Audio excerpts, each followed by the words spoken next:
میرا دل بدل دے، میرا دل بدل دے، میرا غفلت میں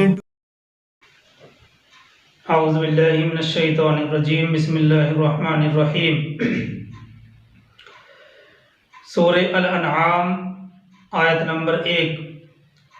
الحمدللہ الذی خلق السماوات والارض وجعل الظلمات والنور ثم الذین کفروا بربهم یعدلون۔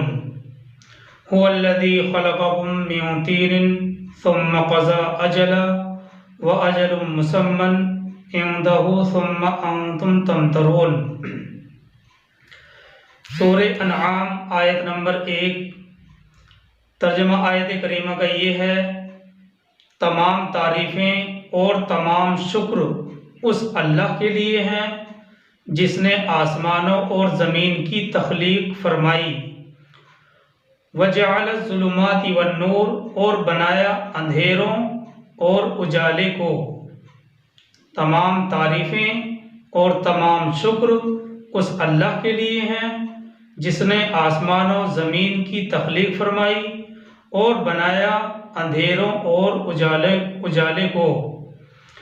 اس سورہ الانعام کی پہلی آیت کے حوالے سے یہ بات ذہن میں رکھنی چاہیے کہ قرآن مجید میں تقریباً لگ بھگ 7 پاروں کے وقفے سے ایک سورہ الحمد کے لفظ سے شروع ہوتی ہے۔ قرآن مجید میں تقریباً لگ بھگ 7 پاروں کے وقفے سے ایک سورہ الحمد کے لفظ سے شروع ہوتی ہے۔ مثال کے طور پر قرآن کا آغاز ہوا الحمدللہ رب العالمین سے۔ الحمدللہ رب العالمین سے آغاز ہوا قرآن کا، اور پھر 7ویں پارے میں الحمد کے لفظ سے شروع ہونے والی ایک اور سورہ آ گئی جو اس وقت ہمارے سامنے ہے، یعنی سورہ الانعام۔ اور غور کرتے ہیں تو معلوم ہوتا ہے کہ اس کے بعد 15ویں پارے میں سورہ الکہف بھی اسی لفظ الحمد سے شروع ہوتی ہے، اور پھر 22ویں پارے میں 2 اکٹھی صورتیں الحمد سے شروع ہوں گی، یعنی سورہ سبا اور سورہ فاطر۔ اس طرح تقریباً ایک جیسے وقفوں سے ان صورتوں کا آغاز اللہ کی حمد اور تعریف سے ہوتا ہے۔ تو یہ ایک لطیف حکمت رکھی گئی ہے ترتیبی لحاظ سے کہ پہلے 7 پاروں کے وقفے سے ایک سورت یعنی الحمد کے لفظ سے شروع ہوتی ہے۔ مثال کے طور پر قرآن کا آغاز الحمدللہ رب العالمین سے ہوا، اور پھر 7ویں پارے میں یہ سورہ آ گئی، اور اس کے بعد 15ویں پارے میں سورہ الکہف بھی اسی لفظ الحمد سے شروع ہوتی ہے، اور پھر آگے چل کے 22ویں پارے میں 2 اکٹھی سورہ ایک جگہ آ گئی ہیں جو کہ الحمد کے لفظ سے شروع ہوں گی، یعنی سورہ سبا اور سورہ فاطر۔ اس طرح تقریباً ایک جیسے وقفوں سے سورتوں کا آغاز اللہ کی حمد اور تعریف سے ہوتا ہے۔ اس سورہ الانعام کے بارے میں معرف القرآن میں ہے، ابو اسحاق نے فرمایا کہ یہ سورہ توحید کے تمام اصول اور قواعد پر مشتمل ہے۔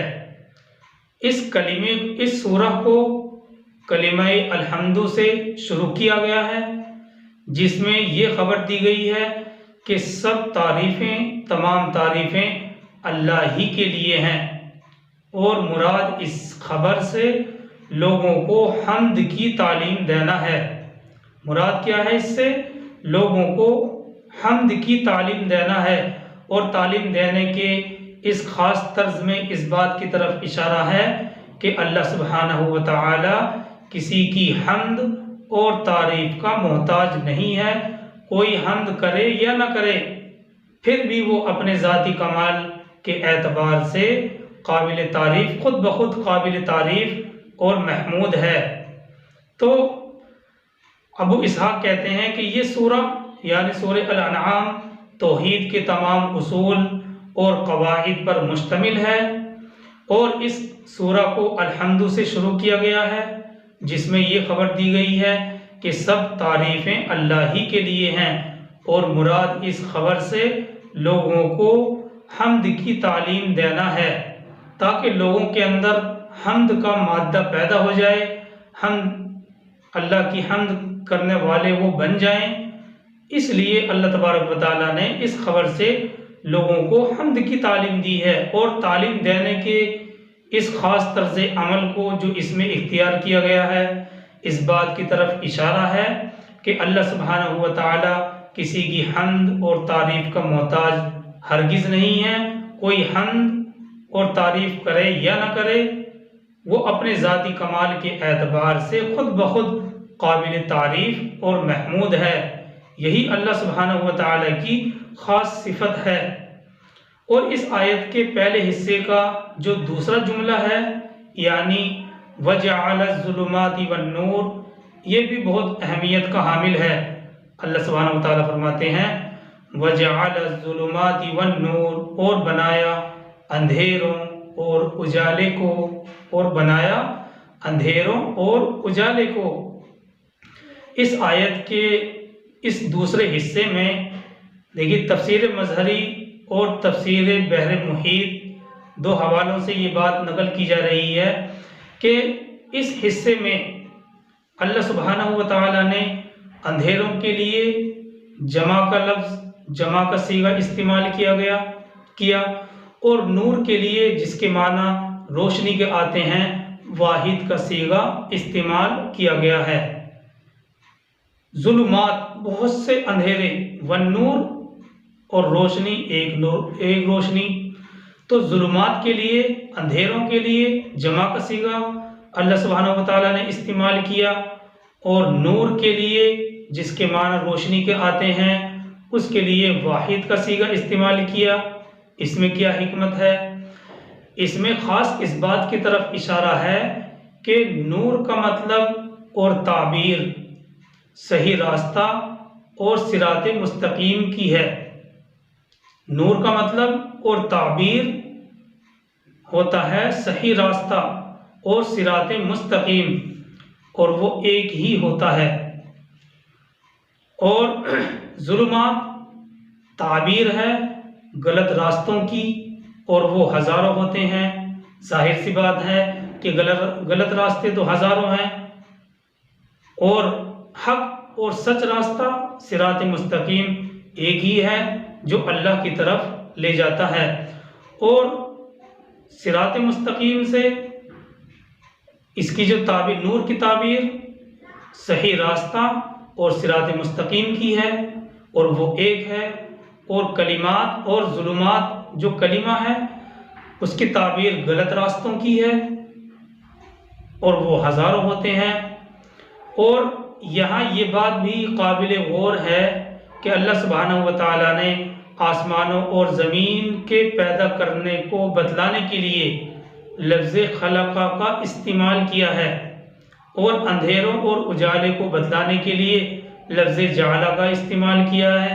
حالانکہ بتانا تو اپنی تخلیق ہی کو ہے، تو دونوں کے لیے الگ الگ لفظ لے کر آئے ہیں اللہ سبحانہ و تعالی۔ اس کے اندر بھی خاص حکمت ہے۔ لفظ خلقہ لائے ہیں آسمانوں اور زمین کو پیدا کرنے کو بتلانے کے لیے، اور اندھیرے اجالے کو بتلانے کے لیے لفظ جعل لائے ہیں۔ اس میں اشارہ اس بات کی طرف ہے کہ اندھیرا اور اجالا آسمانوں اور زمین کی طرح قائم بالذات نہیں ہے۔ دیکھیے خلقہ کے معنی بھی آتے ہیں بنانا، پیدا کرنا، اور جعلہ کے معنی بھی آتے ہیں بنانا اور پیدا کرنا، لیکن تھوڑا سا فرق ہے۔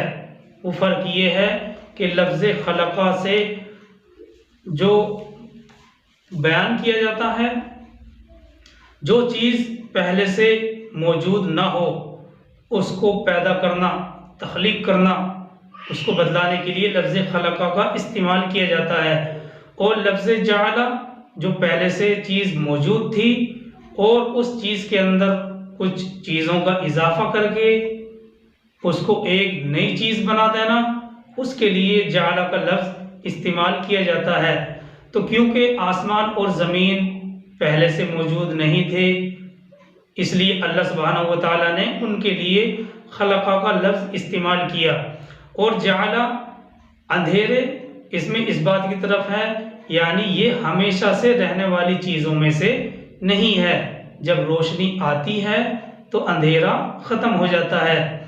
اور ایک بات مفسرین نے یہ بھی بیان کی ہے کہ اندھیروں کے لفظ سے یعنی ظلمات کو پہلے بیان کیا، اور لفظ نور جس کے معنی روشنی کے آتے ہیں اس کو بعد میں ذکر کیا۔ پہلے ظلمات کو بیان کیا اور بعد میں لفظ نور کو بیان کیا۔ اس میں شاید اس بات کی طرف اشارہ ہو سکتا ہے کہ اس دنیا میں اصل ظلمات یعنی اندھیرا ہی ہے، اور نور خاص خاص چیزوں سے جڑا ہوا ہے۔ جب وہ چیزیں سامنے آتی ہیں روشنی پیدا ہوتی ہے، اور جب سامنے نہیں ہوتی تو اندھیرا چھا جاتا ہے۔ اس مقصد کو ظاہر کرنے کے لیے ظلمات کو مقدم کیا اور لفظ نور کو مؤخر کیا۔ بہرحال یہ تو مفسرین کی اپنی اپنی تحقیقات تھیں۔ مقصد کیا ہے؟ اور مقصد اس آیت کریمہ کا توحید کی حقیقت اور اس کی واضح دلیل کو بیان کرنا ہے۔ جو اصل مقصد قرآن کریم کی اس آیت کے نازل ہونے کا ہے وہ ہے اس آیت کا توحید کی حقیقت اور اس کی واضح دلیل کو بیان کرنا، اور دنیا کی ان تمام قوموں کو تنبیہ کرنا جو یا تو سرے سے ہی توحید کے قائل نہیں ہیں، یا قائل تو ہیں توحید کے لیکن توحید کی حقیقت کو وہ چھوڑ بیٹھے ہیں۔ مثال کے طور پر مجوس دنیا کے دو خالق مانتے ہیں، یزدان اور اہرمن۔ یزدان کو خیر کا خالق سمجھتے ہیں اور اہرمن کو شر کا خالق قرار دیتے ہیں، اور ان دونوں کو نور اور ظلمت سے بھی تعبیر کرتے ہیں۔ اور اسی طرح سے مشرک جو لوگ ہیں بہت سی دیوی دیوتاؤں کو خدا کا شریک مانتے ہیں، اور آریہ سماج کے لوگ توحید کے قائل تو ہیں، توحید کے قائل ہونے کے باوجود روح اور مادے کو قدیم اور اللہ کی قدرت اور خلقت سے اللہ تعالیٰ کو قدرت اور خلقت سے آزاد کہتے ہیں۔ اس طرح سے وہ توحید سے ہٹ گئے ہیں، اور اسی طرح سے نصارہ بھی توحید کے قائل تو ہیں، مگر انہوں نے حضرت عیسیٰ علیہ السلام اور ان کی والدہ کو خدا کا شریک بنا دیا، اور پھر اس عقیدہ توحید کو تھامنے کے لیے ان کو ایک تین اور تین ایک کا غلط راستہ، غلط نظریہ اختیار کرنا پڑا۔ اور عرب کے مشرکین کی طرف ہم جاتے ہیں تو معلوم ہوتا ہے کہ خدا کو تقسیم کرنے میں انہوں نے، خدا کو بانٹنے میں انہوں نے اتنی سخاوت دکھائی کہ ہر پہاڑ کا ہر پتھر ان کے نزدیک انسان کا معبود بن سکتا تھا۔ بہرحال انسان جس کو اللہ سبحانہ و تعالیٰ نے اشرف المخلوقات بنایا تھا، جب یہ راہ سے بھٹکا تو اس نے صرف چاند سورج اور ستاروں کو ہی اپنا معبود نہیں بنایا، بلکہ آگ، پانی، درخت، پتھر، یہاں تک کہ کیڑے مکوڑوں کو بھی وہ اپنا معبود سمجھنے لگا، اپنا معبود حاجت روا، مشکل کشا سمجھنے لگا، اور انسانوں نے مشکل کشا اس کو بنا ڈالا۔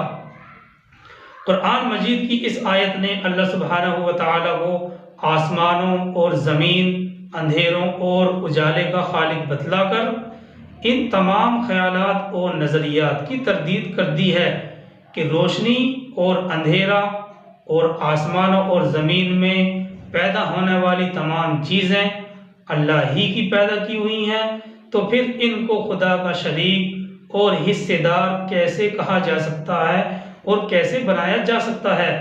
بہرحال اس سورہ کی پہلی آیت میں اس عالم کبیر یعنی پوری دنیا کی عظیم ترین مخلوق کو، اللہ تعالیٰ کی عظیم ترین مخلوق بتلا کر انسانوں کو صحیح عقیدہ توحید کا قرآن کریم کی اس آیت نے درس دیا ہے۔